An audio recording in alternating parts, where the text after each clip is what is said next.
Jemaat, mari berdiri untuk menghadap Tuhan serta memuliakan nama-Nya, karena kasih setia-Nya besar atas kita.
Jemaat, mari kita berdoa. Ya Tuhan Allah, Bapa yang kami puji, sembah, dan muliakan dalam Tuhan Yesus Kristus. Kami bersyukur karena pemeliharaanmu, sehingga kami dapat menikmati karya-Mu dalam berbagai pengalaman di sepanjang hari ini. Ajarlah kami untuk mensyukuri setiap sukacita dan berkat yang kami nikmati. Didiklah kami untuk belajar dari kegagalan atau kesukaran yang kami lalui hari ini. Dengan demikian, kami senantiasa mengimani kuasa dan penyertaan-Mu yang sempurna dalam keterbatasan kami. Saat ini, kami juga bersyukur dapat menghayati persekutuan bersama keluarga. Kiranya Engkau mengurapi kami semua, dan ibadah ini berkenan bagi-Mu, ya Allah. Inilah ungkapan syukur dan permohonan kami. Di dalam nama Tuhan Yesus Kristus, kami berdoa. Amin. Kini kita akan membaca Mazmur secara berbalasan dari Mazmur 73 ayat 21 sampai 28. Ketika hatiku merasa pahit dan buah pinggangku menusuk-nusuk rasanya, aku dungu dan tidak mengerti. Seperti hewan aku di dekat-Mu. Tetapi aku tetap di dekat-Mu. Engkau memegang tangan kananku. Dengan nasihat-Mu Engkau menuntun aku. Dan kemudian Engkau mengangkat aku ke dalam kemuliaan. Siapa gerangan ada padaku di sorga selain Engkau? Selain Engkau tidak ada yang kuingini di bumi. Sekalipun dagingku dan hatiku habis lenyap, gunung batuku dan bagianku tetaplah Allah selama-lamanya. Sebab sesungguhnya siapa yang jauh daripadamu akan binasa. Kau binasakan semua orang yang berzina dengan meninggalkan Engkau. Tetapi aku suka dekat pada Allah. Aku menaruh tempat perlindunganku pada Tuhan Allah, supaya dapat menceritakan segala pekerjaannya.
Saudara-saudara, mari kita berdoa. Ya Allah Bapa dalam surga, saatnya kami akan membaca dan merenungkan firman-Mu.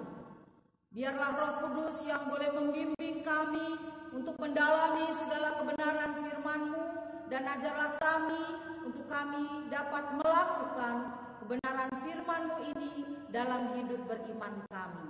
Di dalam nama Tuhan Yesus Kristus, Sang Firman yang hidup, kami berdoa. Amin.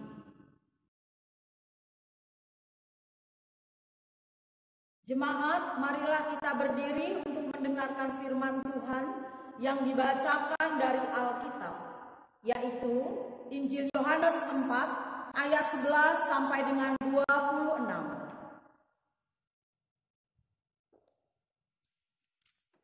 Injil Yohanes 4 ayat 11 sampai 26 yang menyatakan, kata perempuan itu kepadanya, Tuhan, Engkau tidak punya timba, dan sumur ini amat dalam. Dari manakah Engkau memperoleh air hidup itu?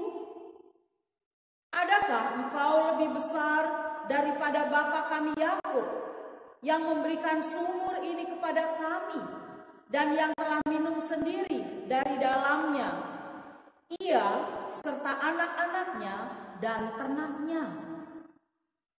Jawab Yesus kepadanya, barang siapa minum air ini, ia akan haus lagi.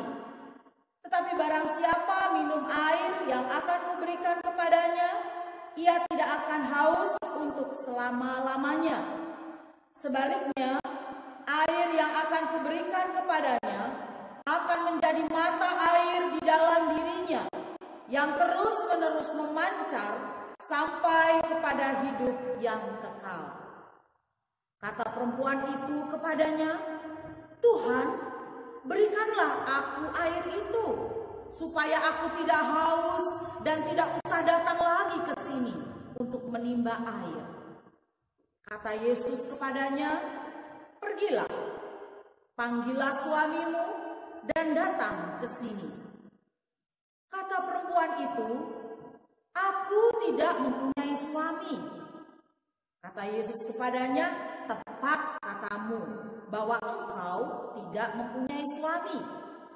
Sebab engkau sudah mempunyai 5 suami, dan yang ada sekarang padamu bukanlah suamimu. Dalam hal ini engkau berkata benar. Kata perempuan itu kepadanya, Tuhan, nyata sekarang padaku bahwa engkau seorang nabi. Nenek moyang kami menyembah di atas gunung ini, tetapi kamu katakan bahwa Yerusalemlah tempat orang menyembah. Kata Yesus kepadanya, percayalah kepadaku, hai perempuan, saatnya akan tiba, bahwa kamu akan menyembah Bapa bukan di gunung ini dan bukan juga di Yerusalem. Kamu menyembah apa yang tidak kamu kenal. Kami menyembah apa yang kami kenal, sebab keselamatan datang dari bangsa Yahudi. Tetapi saatnya akan datang dan sudah tiba sekarang, bahwa penyembah-penyembah benar akan menyembah Bapa dalam roh dan kebenaran, sebab Bapa menghendaki penyembah-penyembah demikian. Allah itu roh, dan barang siapa menyembah Dia harus menyembahnya dalam roh dan kebenaran. Jawab perempuan itu kepadanya, aku tahu bahwa Mesias akan datang, yang disebut juga Kristus. Apabila ia datang, ia akan memberitakan segala sesuatu kepada kami. Kata Yesus kepadanya, akulah Dia yang sedang berkata-kata dengan engkau. Demikian pembacaan Alkitab. Berbahagialah setiap orang yang mendengarkan firman Tuhan dan yang melakukannya. Terpujilah Tuhan Yesus. Haleluya.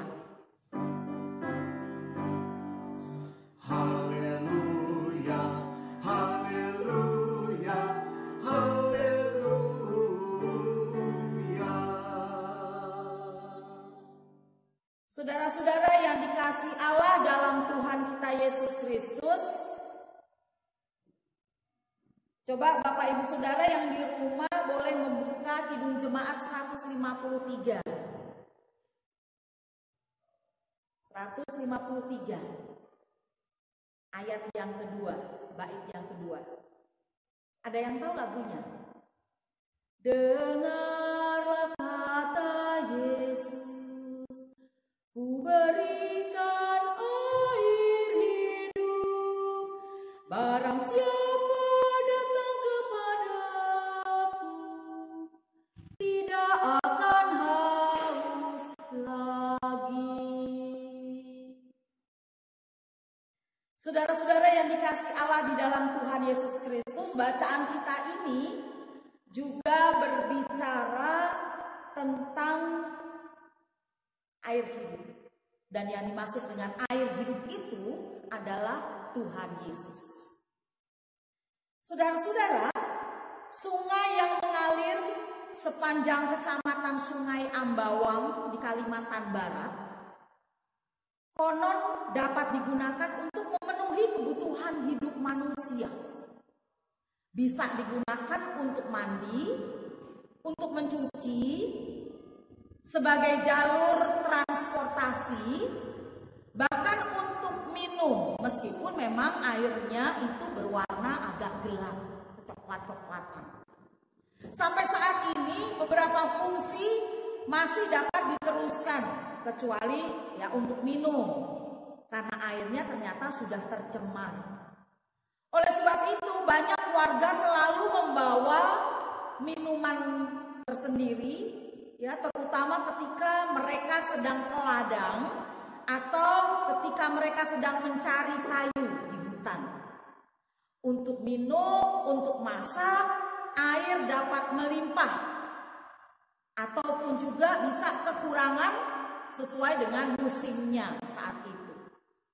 Jadi bersukacitalah, berbahagialah, bersyukurlah Bapak Ibu Saudara yang hidup dengan air yang bersih, ya, dengan air yang melimpah. Makanya jangan sia-siakan air.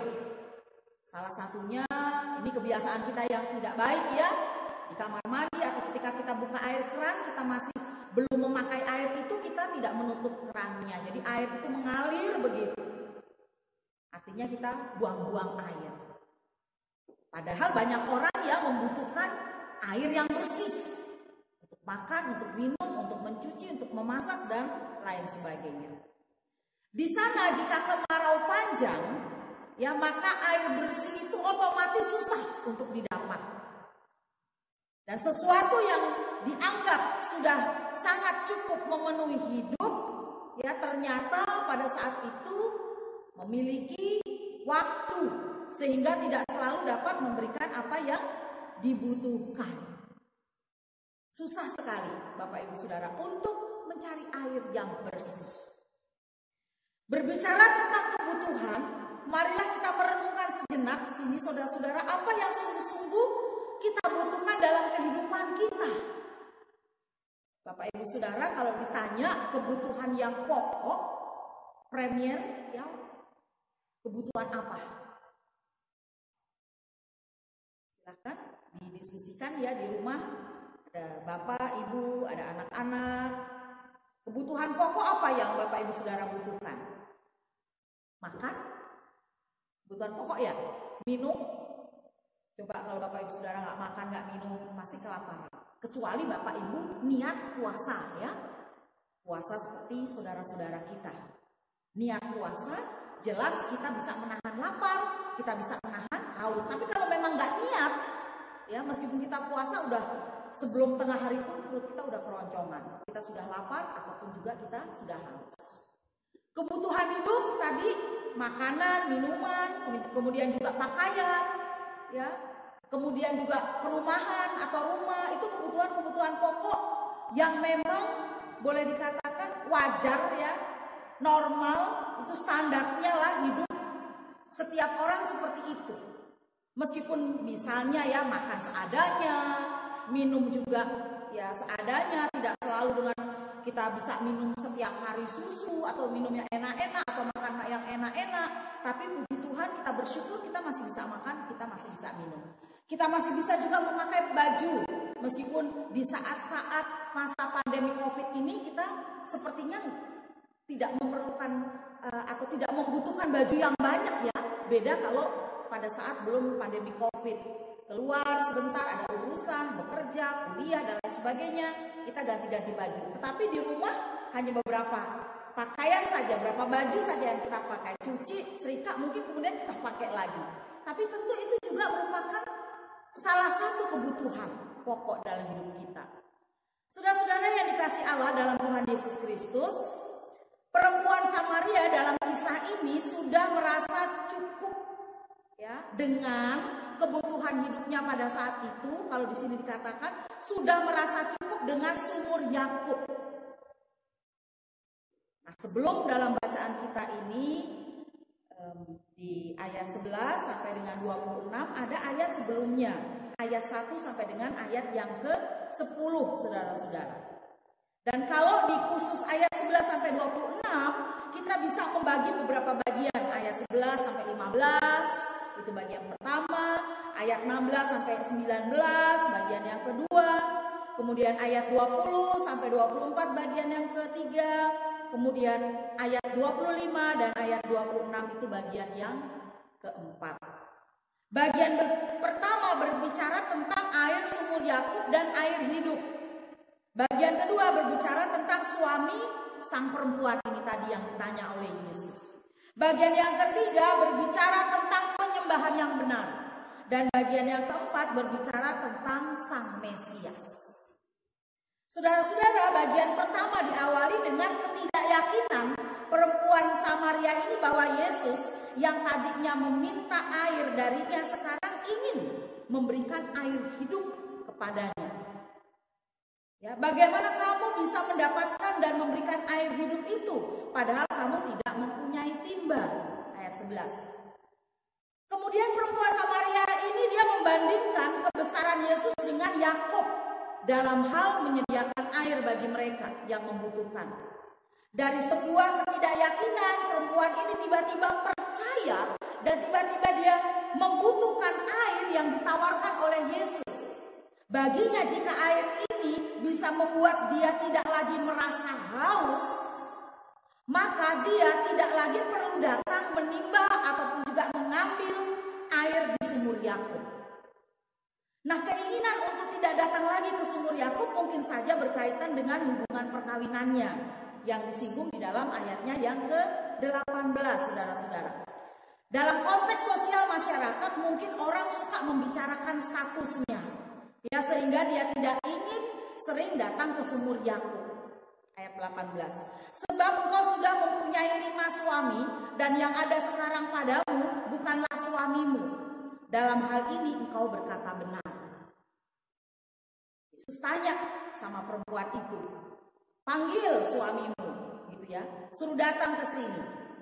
Perempuan Samaria itu bilang, aku tidak punya suami. Tapi Tuhan Yesus bilang, tepat katamu bahwa engkau tidak mempunyai suami. Sebab ternyata sudah ada ya 5 suami yang sekarang ada pada perempuan itu. Dan yang 5 suami itu pada perempuan itu menurut Yesus itu bukanlah suaminya. Saudara-saudara yang dikasih Allah di dalam Tuhan Yesus Kristus, kalau dari kacamata kita mungkin kita akan mengatakan, wah, perempuan ini kok ternyata suka gonta-ganti pasangan, begitu ya. Kok suka gonta-ganti suami. Tetapi tidak dijelaskan, saudara-saudara, dalam bacaan kita selanjutnya di sini. Yang dimiliki oleh perempuan ini atau dalam bacaan kita ini adalah kerendahan hatinya. Kerendahan hatinya ketika dia juga mau mengatakan siapa dirinya atau siapa dia sebenarnya. Dan bagian bacaan yang kedua jelas, Yesus tidak merespon permintaan perempuan ini dengan dia mengatakan ya ataupun juga menjawab tidak, tapi justru Yesus memintanya untuk pergi, ya, panggil suaminya, ya, untuk datang kepada dia. Tetapi permintaan itu ada di dalam satu dialog dengan Tuhan Yesus yang berakhir dengan pengakuannya. Ya, dialog itu dialog antara Yesus dengan perempuan itu. Baginya Yesus adalah nabi. Baginya Yesus adalah rabi. Yesus disebut nabi karena dia, perempuan ini sebelumnya belum pernah bertemu dengan Yesus. Tapi Yesus tahu siapa perempuan ini sebenarnya. Yesus mengungkapkan keberadaan dari perempuan ini yang sebenarnya. Kemudian dalam bagian yang ketiga, Yesus memberitahukan perempuan Samaria ini bagaimana melakukan penyembahan yang benar. Ada hal yang menarik bahwa Yesus baru berbicara tentang Yerusalem pada ayatnya yang berikutnya di ayat 21. Tapi perempuan ini sudah menghubungkan perkataan Yesus tentang Yerusalem di ayat 20. Silahkan dilihat.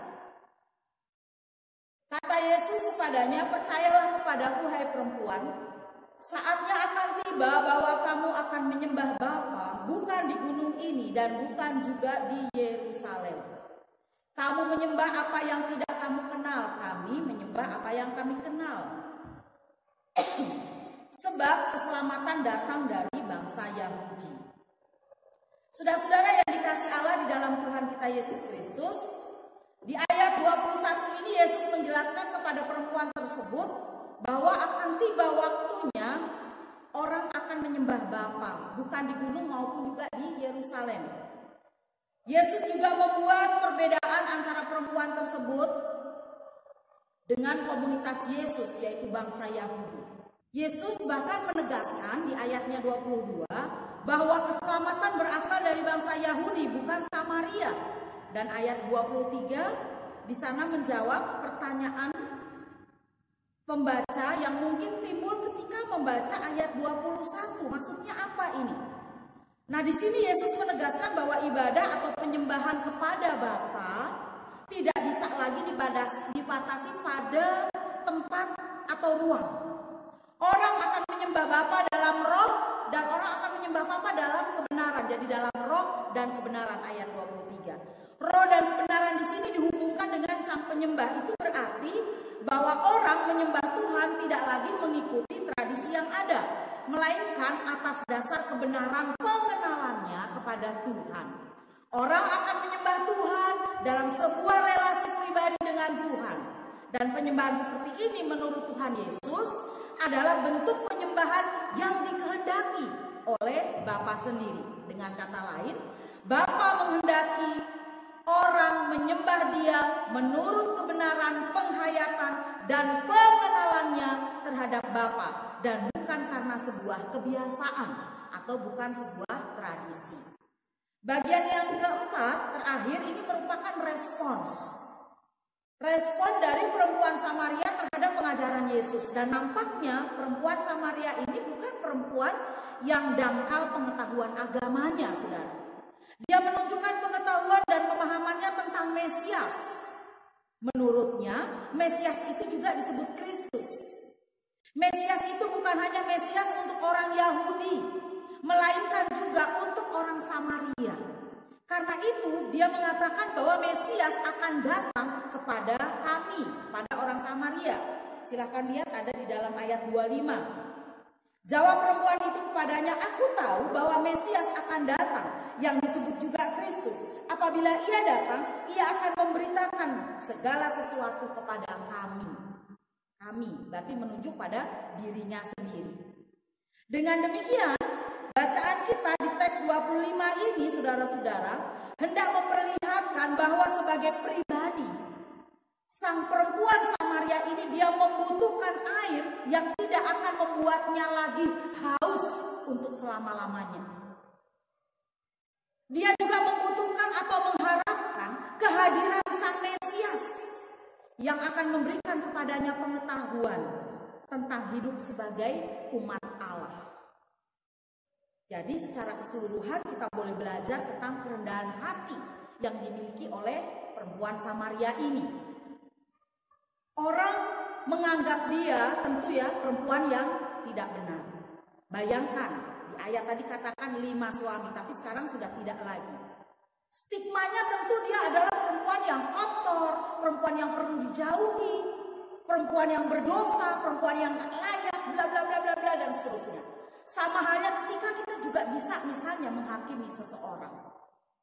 Ini yang terjadi, tetapi ternyata memang perempuan Samaria ini yang dia butuhkan bukan sekedar air dari sumur Yakub pada saat itu, tetapi air yang benar-benar air yang terpancar, bukan secara air yang kelihatan mengalir, tetapi air itu justru menunjukkan pada diri Yesus. Dan Yesus itulah air kehidupan. Hidup bersama dengan Yesus, kalau menurut orang Samaria ini tentunya ya, hidup bersama dan di dalam Yesus, dia tidak akan merasa haus lagi. Hidup di dalam dan bersama dengan Yesus, mungkin pada saat itu dia mampu menghadapi cibiran, menghadapi hinaan, menghadapi bully dari orang-orang yang ada di sekitarnya. Dia yakin dan percaya ketika dia hidup bersama dengan air hidup itu, dia mampu mengatasi setiap masalah, setiap persoalan yang dia alami ataupun juga yang dia rasakan dalam kehidupannya. Artinya apa? Artinya catatan yang kedua, kita melihat di sini adanya sebuah perjumpaan. Perjumpaan antara sesosok atau seorang manusia yang berdosa berjumpa dengan Sang Mesias, Kristus yang diurapi. Perjumpaan antara manusia dengan Sang Mesias itu membawa dampak, membawa pengaruh, membawa kehidupan bagi sang perempuan Samaria ini. Hidupnya menjadi baru, hidupnya penuh pengharapan, hidupnya penuh sukacita, hidupnya penuh keyakinan.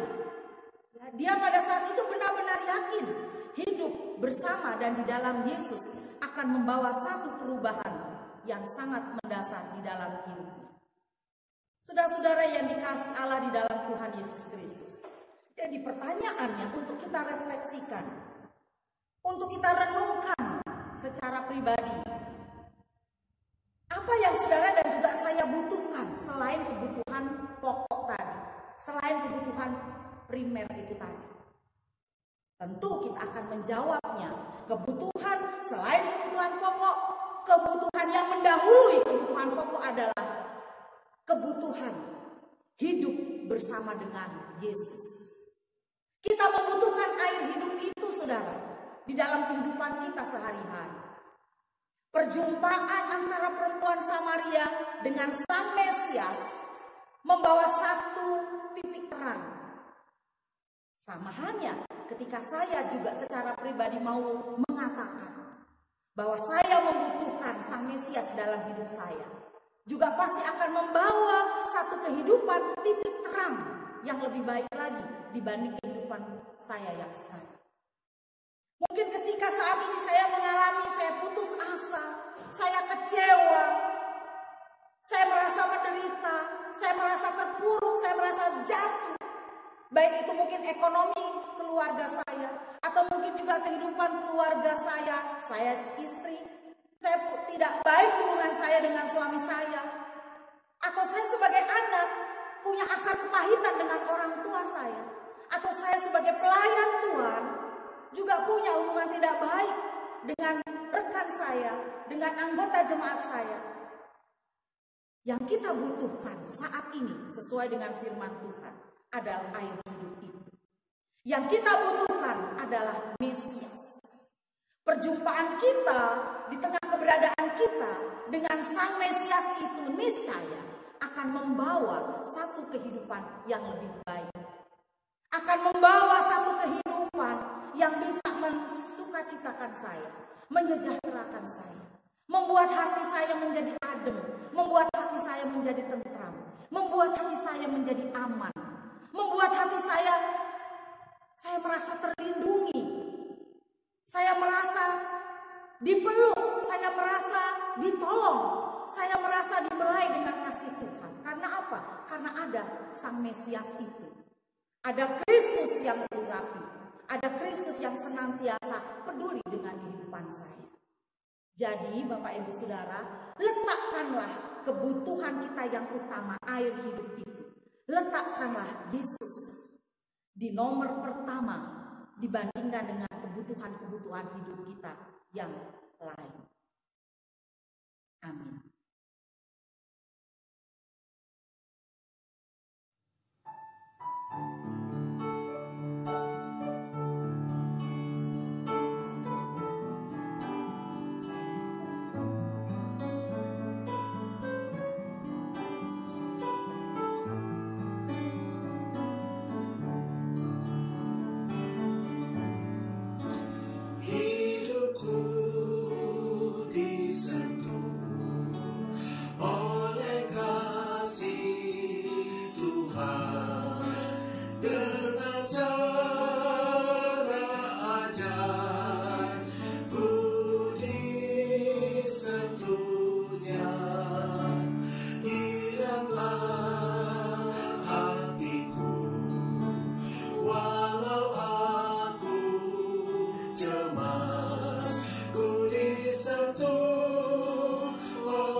Bapa di dalam Yesus Kristus, air kehidupan, terima kasih karena kami boleh disegarkan, kami boleh diingatkan, agar kami semata-mata tidak hanya membutuhkan kebutuhan pokok dalam hidup kami, tetapi kami mengutamakan, kami membutuhkan air hidup itu, yaitu Yesus Kristus, Sang Mesias yang hidup, yang selalu boleh bersama dengan kami, mengatasi setiap masalah, mengatasi setiap persoalan hidup kami. Berjumpaan kami dengan Engkau ya Yesus yang Sang Mesias, membawa satu titik cahaya, membawa satu pengharapan, membawa satu sukacita, membawa satu ketenangan, keamanan, kenyamanan. Karena kami percaya Engkau merengkuh kami, Engkau memeluk kami, Engkau membelai kami, Engkau mengasihani kami Tuhan. Kami manusia yang berdosa, kami manusia yang memiliki begitu banyak kesalahan-kesalahan, pelanggaran-pelanggaran dan dosa. Tapi kami percaya Engkau melayakkan kami Tuhan. Tuhan Yesus, lewat doa syafaat ini kami berterima kasih karena kami masih bisa beribadah di rumah kami masing-masing secara online. Tuhan Yesus memberkati kami pelayan-pelayan Tuhan, gereja-gereja Tuhan dimanapun berada, termasuk juga pelayanan kami GPIB. Berkatilah pelayanan kami GPIB Tuhan, baik pimpinan kami di tingkat majelis sinode, di tingkat MUPEL, di jemaat Sangkakala sektor 1 dan 2, pelayanan kami yang sementara kami masih beribadah di rumah, tetapi kami para presbiter boleh melayani secara online. Kami juga anak-anak baik pemuda yang melakukan ibadah secara online, atau bagi kami juga yang boleh membantu dari tim multimedia, membantu merekam dan ibadah hari Minggu. Terima kasih juga untuk jemaat kami yang masih tetap setia, meskipun mungkin dalam keadaan sakit, dalam keadaan lemah tubuhnya, mereka masih tetap boleh bersama-sama dengan kami untuk beribadah, untuk berdoa.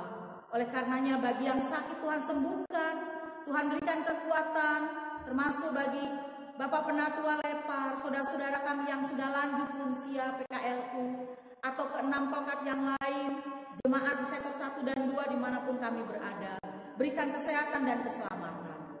Kami juga mau berdoa untuk bangsa dan negara Indonesia. Peliharalah bangsa dan negara Indonesia.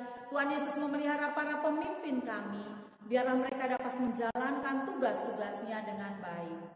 Akhirnya kami mau berdoa juga untuk tiap-tiap keluarga yang sedang berduka cita. Hiburkanlah mereka Tuhan. Akhirnya kami mau berdoa buat kami masing-masing. Ampunilah kami Bapa segala dosa dan kesalahan kami. Di dalam nama Tuhan Yesus Kristus kami berdoa. Bapa kami yang di surga, dikuduskanlah namamu, datanglah kerajaanmu, jadilah kehendak-Mu di bumi seperti di surga. Berikanlah kami pada hari ini makanan kami yang secukupnya, dan ampunilah kami akan segala kesalahan kami, seperti kami juga mengampuni orang yang bersalah kepada kami. Dan jangan membawa kami ke dalam pencobaan, tetapi lepaskan kami daripada yang jahat.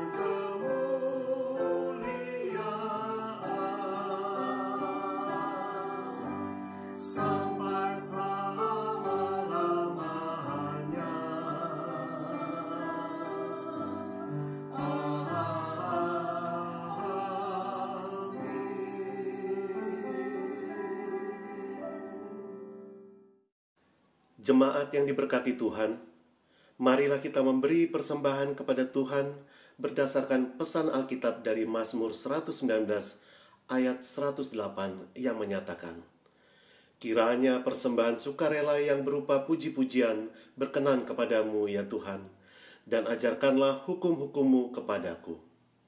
Tuhan memberkati saudara dan persembahan saudara.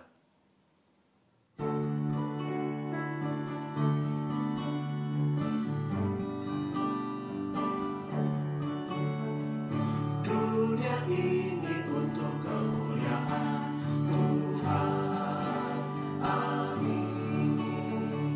Kita berbuat apa dengannya, amin, amin, amin, amin, amin. Dunia ini untuk kemuliaan Tuhan, amin.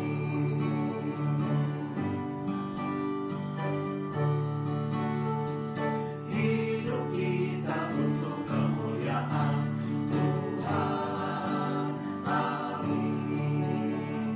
Kita berbuat apa dengannya, amin, amin, amin, amin, amin. Hidup kita untuk kemuliaan Tuhan, amin.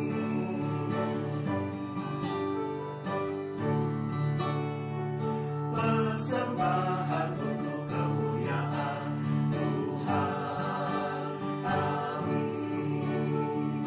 Kita berbuat apa dengannya, amin, amin, amin, amin, amin. Persembahan untuk kemuliaan Tuhan, amin.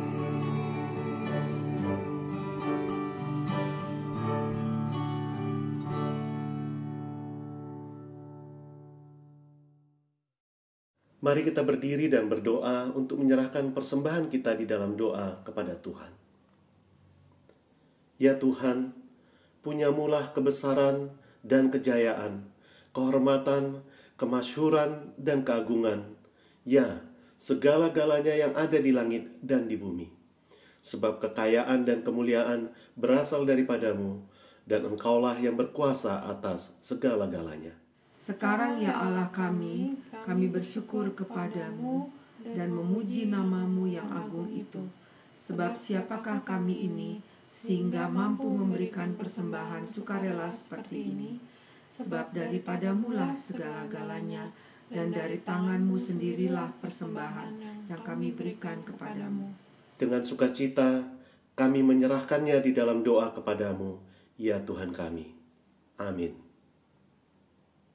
Jemaat terkasih, pergilah dalam damai sejahtera dan jadilah pelaku firman Tuhan di sepanjang hidupmu.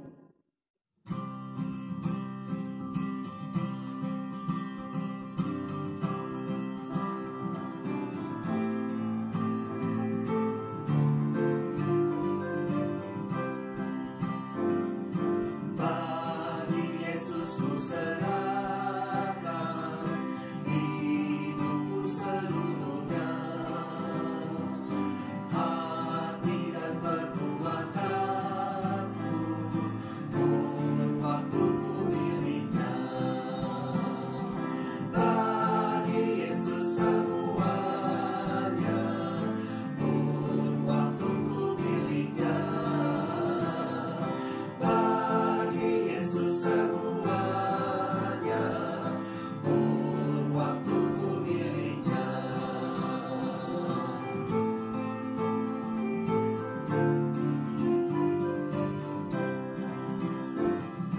Ya, sejak ku pandang Yesus, ku tinggalkan dosaku. Pada Dia ku terpaut, Dia juru selamatku. Bagi Yesus semuanya, Dia juru selamatku. Bagi Yesus semuanya, Dia juru selamatku.